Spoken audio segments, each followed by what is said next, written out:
One of them was found naked and unconscious on a Texas highway at 2 a.m. Another drove a riding lawnmower to a liquor store because his wife hid his car keys and he could not wait until morning for another drink. One was spending $1,500 a day on cocaine during the peak of his fame, burning through more money on drugs every month than most American families earned in a year. And one died alone in the backseat of a Cadillac at 29 years old, being driven to a concert he would never play, while his teenage driver did not even realize the man behind him had stopped breathing. Country music built legends out of these men and women. Addiction nearly buried every one of them. At least 3 of these artists were people nobody suspected. One was considered the most wholesome man in Nashville for 20 years. Another was a woman whose addiction started not from partying, but from a doctor's prescription pad. And the story at number 1 involves an act so violent that it crossed a line most people believe no country artist has ever crossed. These are the 10 worst junkies in country music. The stories behind their downfalls are darker than anything they ever sang about. Before we start, subscribe to this channel and turn on notifications. What we are covering next week involves a country star who is still alive but whose situation will shock you. Now here are the 10 artists whose addictions nearly erased them from the genre they helped build. Number 10. Randy Travis. For 20 years, Randy Travis was the safest name in country music. Church-going, polite, traditional in every sense of the word. His deep baritone voice and old-school country sound made him the artist that parents felt comfortable playing in the car with their children. He won 7 Grammy Awards. He sold more than 25 million albums. He was inducted into the Country Music Hall of Fame. And for most of his career, nobody had any reason to believe that anything was wrong. That is what made what happened in August 2012 so devastating. Police in Tioga, Texas, responded to a call about a man lying in the middle of the road. When they arrived, they found Randy Travis completely naked, heavily intoxicated, and unable to explain where he was or how he got there. He had crashed his Trans Am nearby and was charged with driving under the influence. The mugshot and the police report spread across every news outlet in the country within hours. The most wholesome man in Nashville was suddenly the most humiliated. His problems with alcohol did not appear overnight, but they were hidden so well that almost nobody outside his inner circle saw them coming.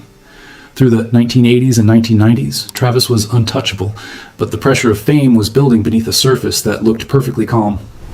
When his marriage to longtime manager Elizabeth Hatcher ended in 2010, the last structure holding his life together collapsed.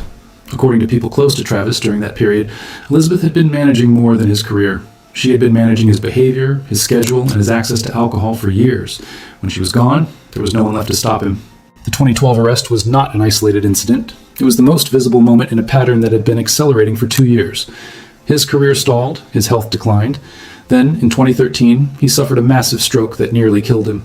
Doctors told his family they were not sure he would survive the night. He did survive, but he lost most of his ability to speak. The man who had filled arenas with one of the most recognizable voices in country music could barely form a sentence. And he is only number 10 on this list. If Randy Travis surprised you, I need you to keep watching.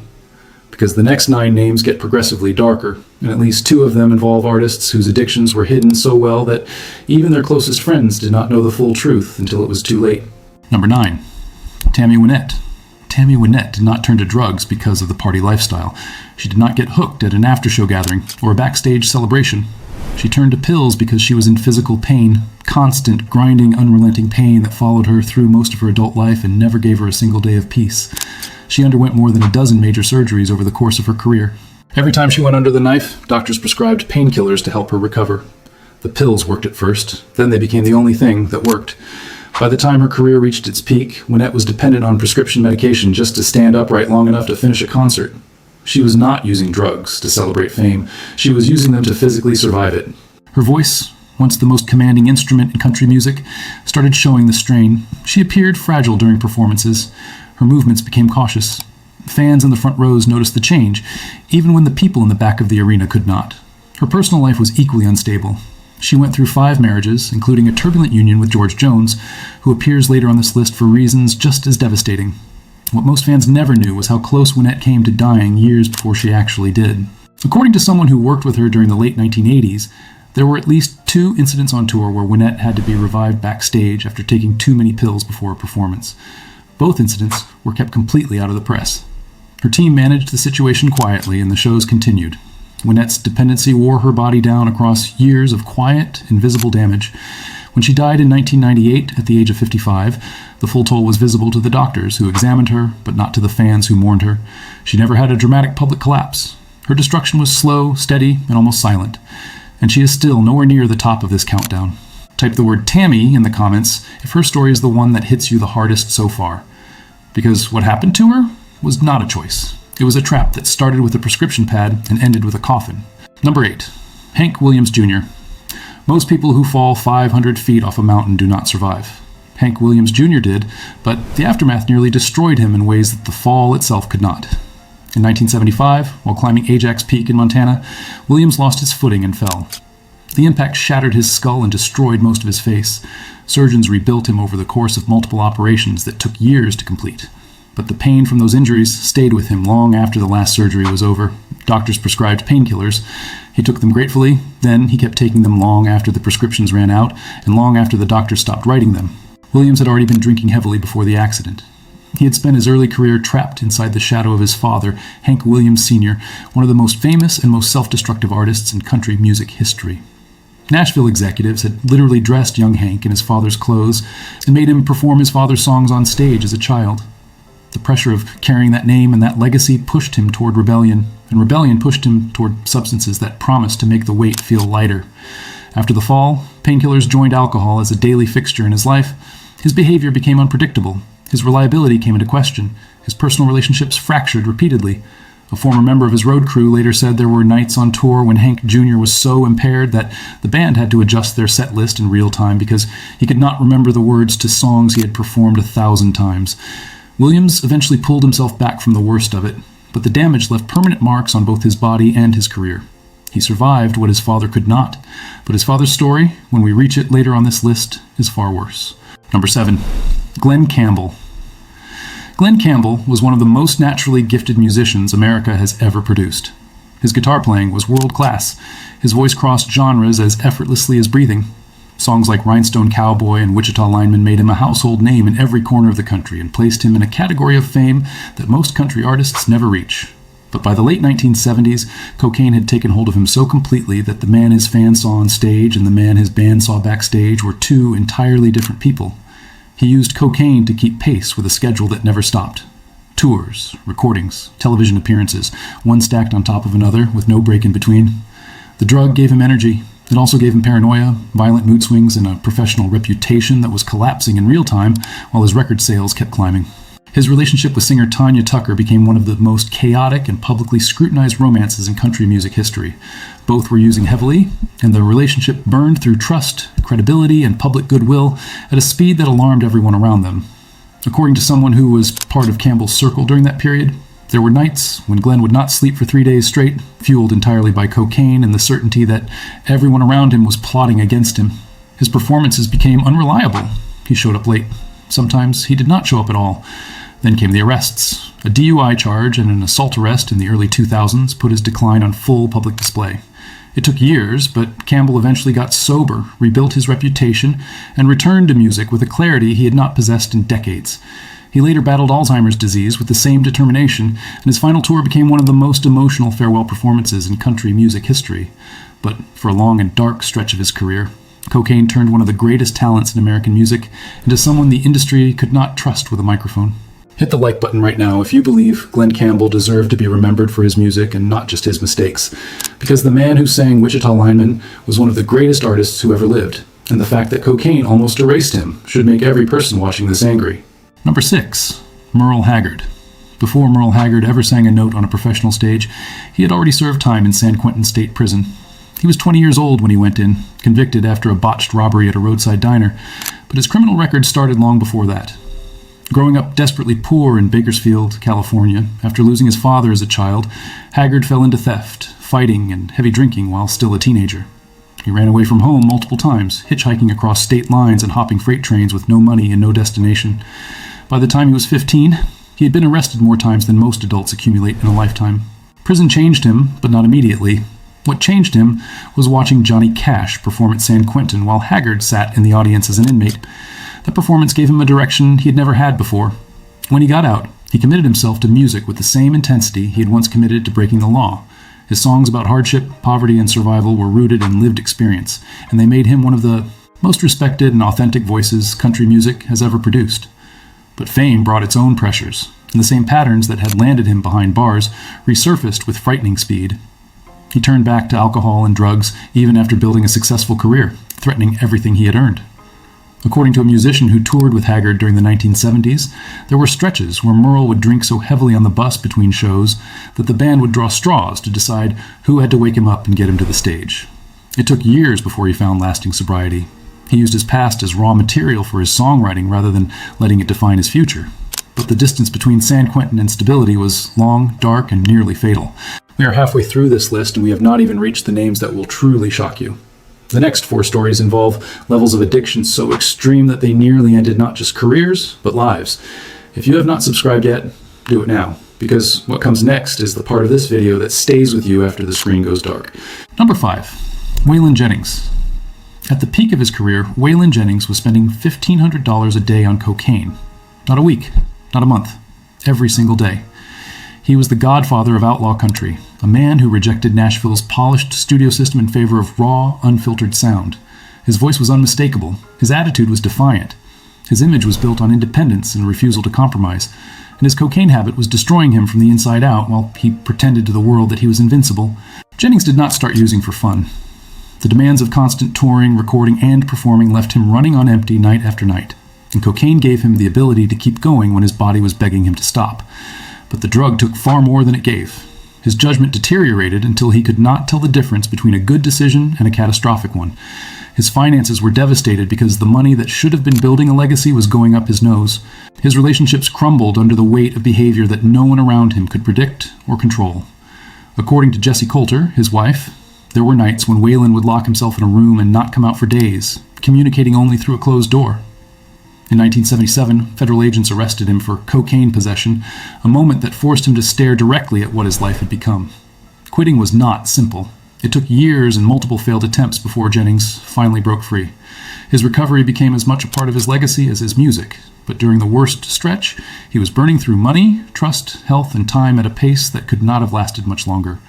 And the next 4 names on this list paid an even heavier price than Waylon did. Number 4, George Jones. George Jones had what nearly every musician, critic, and producer who ever heard him sing called the greatest voice in the history of country music. His phrasing was perfect. His emotional delivery was unmatched. When George Jones sang a sad song, grown men wept in their trucks and were not ashamed of it. But his drinking was so constant, so consuming, and so destructive that it earned him a nickname he carried for the rest of his life and could never shake, no matter how hard he tried.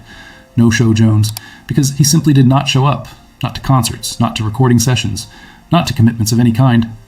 When George Jones was drinking, nothing else in the world existed except the next drink. The stories from his worst years sound like fiction, but are documented fact. His wife Tammy Wynette once hid every set of car keys in the house to physically prevent him from driving to buy more alcohol. George Jones walked to the garage, climbed onto a riding lawnmower, and drove it several miles down the road to the nearest liquor store. The story became legendary in Nashville, repeated at every industry gathering for decades, but it was not funny at the time. It was the portrait of a man so controlled by addiction that no barrier, physical, legal, or emotional, could stand between him and a bottle. Promoters stopped booking him because the risk of a no-show was too high. His marriages collapsed one after another, each destroyed by the same force. Fans who bought tickets to his concerts learned to arrive, hoping but not expecting. Yet through all of it, through every missed show and every broken promise, his voice never lost a fraction of its power. That was the cruelest part. The talent remained perfect, while the man holding it fell apart. When Jones finally got sober later in life, he staged one of the most remarkable comebacks in country music history. But the years he lost to alcohol left damage in relationships and in his body that never fully repaired. I want you to type the name George Jones in the comments if his voice ever made you feel something that no other singer could. Because the man who owned the greatest voice in country music nearly drowned it in whiskey every single night for 30 years. Number 3, Keith Whitley. Keith Whitley had a voice that could break your heart with a single phrase and put it back together with the next one. His recording of Don't Close Your Eyes became one of the most beloved country songs of the 1980s, and his career was building toward a level of stardom that people in Nashville compared to George Jones at his peak. Everyone who heard Keith Whitley sing believed he was destined to become one of the all-time greats. Everyone who knew Keith Whitley personally was terrified that he would not live long enough to get there. Whitley had been fighting alcohol since he was a teenager growing up in Sandy Hook, Kentucky, a place where heavy drinking was woven so deeply into the culture that it was not even recognized as a problem until someone ended up dead or in jail. By the time he reached Nashville, alcohol was not a habit. It was a permanent companion that went everywhere he did. As his fame grew, his consumption grew faster. He showed up late to performances, sometimes too impaired to stand. His wife, country artist Lori Morgan, tried everything she could think of to stop him. She searched the house for hidden bottles. She poured liquor down the drain. She enlisted friends to watch him when she could not be home. None of it was enough. Keith always found a way to get what the addiction demanded. On May 9th, 1989, Lori left their home in Goodlettsville, Tennessee, believing Keith was stable and sober. She had checked on him that morning. He seemed fine. What she did not know was that Keith had a supply of alcohol hidden somewhere in the house that she had never found. He drank alone for hours after she left. When a friend stopped by later that afternoon, Keith Whitley was on the floor. His blood alcohol level was .47, nearly 5 times the legal limit. He was 33 years old.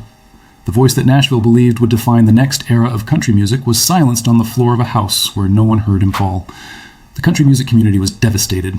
The loss was not just a tragedy, it was a robbery. And only 2 stories on this list are worse. Number 2, Hank Williams Sr.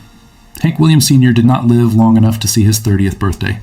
He died on January 1st, 1953, in the back seat of a powder blue Cadillac, being driven to a concert in Canton, Ohio, that he would never reach. He was 29 years old. His driver, an 18-year-old college student named Charles Carr, who had been hired for the trip, did not realize Hank had stopped breathing. He drove through the night with a dead man in his back seat. When the car stopped for gas at a station in Oak Hill, West Virginia, and Carr went to wake his passenger, Hank Williams was already cold and stiff. The greatest country musician who ever lived died alone in a car while a teenager drove in silence, not knowing the man behind him was gone. Williams had risen to fame in the late 1940s with a voice and a songwriting ability that redefined what country music could be. Your Cheatin' Heart and I'm So Lonesome. I Could Cry became permanent entries in the American Songbook, songs so perfect that they have never been improved upon in 70 years of attempts. But chronic back pain from a spinal condition he was born with, and the crushing weight of sudden fame pushed Williams toward alcohol and morphine at a speed his young body could not absorb. He became unreliable. He missed shows repeatedly. In 1952, he was fired from the Grand Ole Opry for habitual drunkenness, a humiliation that would have been unthinkable just 2 years earlier when he had been their biggest star. His marriage to Audrey Williams fell apart publicly and violently. By the end, he was performing in small venues for audiences who came to see how far the great Hank Williams had fallen. A doctor in Montgomery had given him injections of morphine and vitamin B12 the day before the fatal drive, a combination that should never have been administered to a man in his condition. He died on a freezing January night with no one who loved him anywhere nearby. The legacy he left behind grew larger than anything he could have imagined while he was alive, but the man at number 1 on this list committed an act that went beyond self-destruction entirely. Number 1, Johnny Paycheck. Johnny Paycheck turned working-class frustration into a national anthem that has never been replaced. His 1977 recording of Take This Job and Shove It spoke for every American who had ever stared at a clock on a factory wall and dreamed about saying what Paycheck actually said out loud and on record. Millions of people connected to that song. Almost none of them knew that the man who sang it was in the grip of an addiction so severe that it would eventually lead him to pull a gun on a stranger and spend years in prison for it. Cocaine and alcohol consumed Paycheck's life from the early years of his career onward, and the damage compounded year after year with no intervention and no pause. His performances suffered visibly. His relationships collapsed in sequence.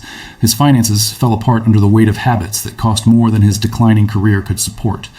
The music industry gradually stopped treating him as a star and started treating him as a liability. Booking agents stopped calling. Labels stopped offering contracts. Friends stopped coming around. Then, in 1985, in a bar in Hillsboro, Ohio, an argument that should have ended with harsh words and a slammed door instead ended with Paycheck pulling a gun and shooting a man. He was convicted of aggravated assault and sentenced to prison. Behind bars, with no audience and no stage and no substance to numb the reality of what he had become, Paycheck was forced for the first time in decades to sit with the full, unfiltered weight of what addiction had taken from him. His career, his freedom, his dignity, his reputation, everything except the memory of a song that the world would never stop singing, even though it had already stopped caring about the man who made it famous. He sought help after his release and made genuine attempts to rebuild, but the damage was permanent. His career never recovered. His health continued to deteriorate through the 1990s. When he died in February 2003 at the age of 64, he was largely forgotten by the mainstream, remembered by most people only as the voice behind a single song and a lifetime of choices that addiction had made for him. Johnny Paycheck's story is the sharpest and most painful reminder on this list that talent, fame, fortune, And even an anthem that speaks for an entire generation cannot protect a human being from the consequences of what addiction leaves behind when it is finished taking everything it came for. Now I want to hear from you. Which number on this list hit you the hardest? Type the number in the comments right now. If it was George Jones on the lawnmower, type 4. If it was Keith Whitley on that floor, type 3. If it was Hank Williams in that Cadillac, type 2. And if you have your own story about addiction, if you have watched someone you love go through what these artists went through, this is a safe place to share it. Tell me who they were. Tell me what they meant to you. Because the people on this list were loved by millions of fans, but addiction does not care about fame or talent or how many records you sold. It only takes. And it takes from ordinary families every single day in every town in this country. Your story matters just as much as theirs. These 10 men and women helped build country music into what it is today. Their voices, their songs, and their pain shaped a genre that millions of Americans carry as part of their own identity. Some of them found their way back. Others were buried by it. All of them left behind music that still moves people and warnings that the world continues to repeat generation after generation. Share this video with someone who needs to hear these stories. Send it to your family. Send it to the friend who grew up on this music. Send it to the person in your life who is fighting their own battle right now and needs to know they are not alone. And subscribe to this channel right now, because next week we are covering the 20 country music affairs that Nashville buried for decades. The names involved will shock you, and the stories behind those affairs are darker than anything on this list. I will see you there.